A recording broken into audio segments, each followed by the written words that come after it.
पाकिस्तानमध्ये इराण आणि अमेरिका यांच्यातील शांतता चर्चा अयशस्वी झाल्यामुळे पश्चिम आशियात पुन्हा एकदा युद्धाचं सावट निर्माण झालं आहे. सध्या शस्त्रसंधी लागू आहे, परंतु इराणने अमेरिकेची सर्वात कमकुवत नस म्हणजे स्ट्रेट ऑफ होर्मुझ दाबून धरली आहे. होर्मुझ बंद झाल्यामुळे अमेरिकेच्या आखाती मित्र राष्ट्रांचे सर्वात जास्त नुकसान होत आहे. अशा परिस्थितीत आता पुढे काय असा प्रश्न उपस्थित राहिला आहे. पाहुयात याबद्दलची सविस्तर माहिती. नमस्कार, मी जान्हवी जाधव आणि आपण पाहत आहात टाइम महाराष्ट्र. अमेरिका आणि इराण यांच्यात पाकिस्तानमध्ये सुरू असलेली शांतता चर्चा अपयशी ठरली आहे. इस्लामाबादमध्ये अमेरिकन आणि इराणी शिष्टमंडळामध्ये तब्बल 21 तास चर्चा झाली, परंतु त्याचा हाती आलेला निष्कर्ष शून्य आहे. अमेरिकन पथकाचे नेतृत्व स्वतः उपराष्ट्रपती जे.डी. वेन्स करत होते, तर इराणकडून परराष्ट्र मंत्री अब्बास अराक्ची उपस्थित होते. पाकिस्तान या दोन्ही देशांमध्ये मध्यस्थी करत होता, मात्र अमेरिकेचा आपल्या अटींवर अडून राहण्याचा हेका आणि इराणची न झुकण्याची जिद्द यामुळे ही चर्चा फिसकटली. परिणामी पश्चिम आशियाचे भविष्य पुन्हा एकदा युद्धाच्या छायेत हरवलेले दिसत आहे.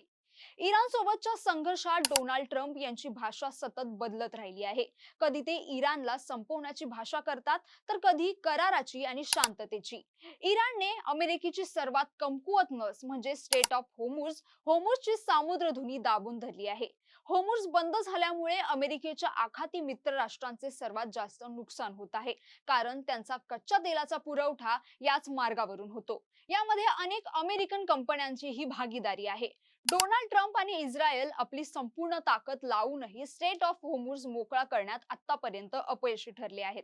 आता ट्रम्प यांच्या समोर दोन स्पष्ट मार्ग दिसत आहेत. पहिला म्हणजे इराणने चर्चेदरम्यान मांडलेल्या 10 अटी मान्य करणं, शांततेसाठी संवाद सुरू ठेवणं आणि इराणला करारासाठी तयार करणं. आणि दुसरा पर्याय म्हणजे अमेरिकेने पुन्हा एकदा इराण विरुद्ध युद्ध सुरू करून बॉम्बफेक सुरू करावी. मात्र यात अमेरिकेसह त्यांच्या आखाती मित्र राष्ट्रांचंही प्रचंड नुकसान होईल.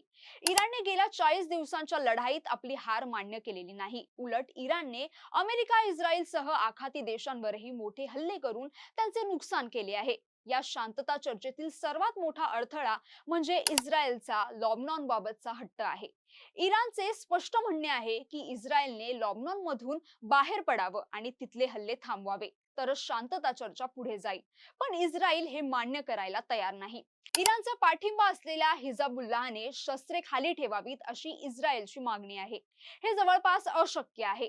हिजबुल्लाह कधीही शस्त्र टाकणार नाही आणि इराण तसं होऊ देणार नाही. जोपर्यंत इस्रायल लेबनॉनवरील आपला अट्टहास सोडत नाही, तोपर्यंत शांततेच्या मार्गात अडथळे येतच राहतील. लष्करी ताकद आणि अर्थव्यवस्था या दोन्ही बाबतीत इराण अमेरिका आणि इस्रायलच्या तुलनेत बराच मागे आहे. मात्र त्यांची वृत्ती अशी आहे की ते झुकायला तयार नाहीत. इराणचे बहुतेक राजकीय आणि लष्करी नेतृत्व संपले आहे, तरीही एकाच्या मृत्यूनंतर लगेच दुसरा त्याची जागा घेतो आणि युद्ध सुरूच राहतं.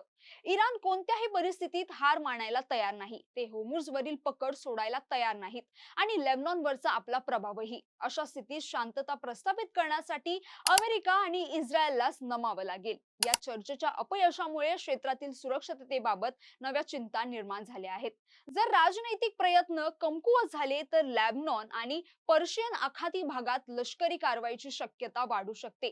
स्ट्रेट ऑफ होर्मुझ सारख्या महत्त्वाच्या जलमार्गावरील तणावामुळे जागतिक तेल पुरवठा आणि अर्थव्यवस्थेवरही परिणाम होऊ शकतो. तज्ञांच्या मते पूर्ण युद्धाची शक्यता सध्या कमी आहे, कारण मोठ्या युद्धामुळे होणाऱ्या आर्थिक आणि मानवी हानीची जाणीव सर्वच पक्षांना आहे. त्यामुळे येणाऱ्या काळात पडद्यामागून हालचाली मर्यादित, लष्करी कारवाया आणि दबावाचं राजकारण एकाच वेळी पाहायला मिळू शकतं. तर तुम्हाला या सगळ्याबद्दल काय वाटतं? तुमचं मत आम्हाला नक्की कमेंट करून कळवा आणि अशाच व्हिडिओसाठी टाइम महाराष्ट्राला फॉलो आणि चॅनलला सबस्क्राईब करायला विसरू नका.